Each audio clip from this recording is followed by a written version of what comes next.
Jan Aushadhi స్టోర్లను BC యువతకు ఇవ్వాలని CM Chandrababu నిర్ణయించారు. బీసీ కార్పొరేషన్ నుంచి పెద్ద ఎత్తున వచ్చిన దరఖాస్తులను పరిశీలించి ఏర్పాటుకు తక్షణమే అనుమతులు ఇవ్వాలని అధికారులను ఆదేశించారు. రాష్ట్రంలో వైద్య సదుపాయాల మెరుగుదల, ఆరోగ్య బీమాలో మార్పులు, కొత్త వైద్య కళాశాలలు, ఉచితంగా వైద్య పరీక్షలు, యోగా, న్యాచురోపతి అభివృద్ధి వంటి అంశాల్లో తీసుకోవాల్సిన చర్యలపై సోమవారం సచివాలయంలో సీఎం చంద్రబాబు సమీక్షించారు.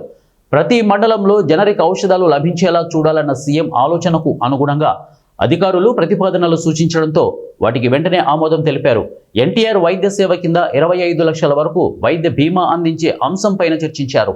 ప్రస్తుత విధానం ద్వారా 1.43 కోట్ల కుటుంబాలకు లబ్ధి కలుగుతుండగా 1.63 కోట్ల కుటుంబాలకు వర్తించేలా మార్పులు చేయాలని సీఎం సూచించారు.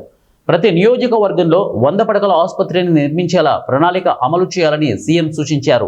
మార్కాపురం, మదనపల్లి, పులివెందుల, ఆదోనిలో నిర్మిస్తున్న మెడికల్ కాలేజీల పురోగతిపై చర్చించారు.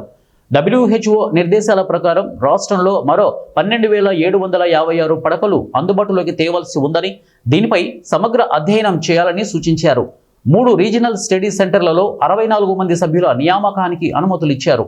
అమరావతి పరిధిలో నేచురోపతి యూనివర్సిటీ ఏర్పాటుకు యాక్షన్ ప్లాన్ సిద్ధం చేయాలన్నారు.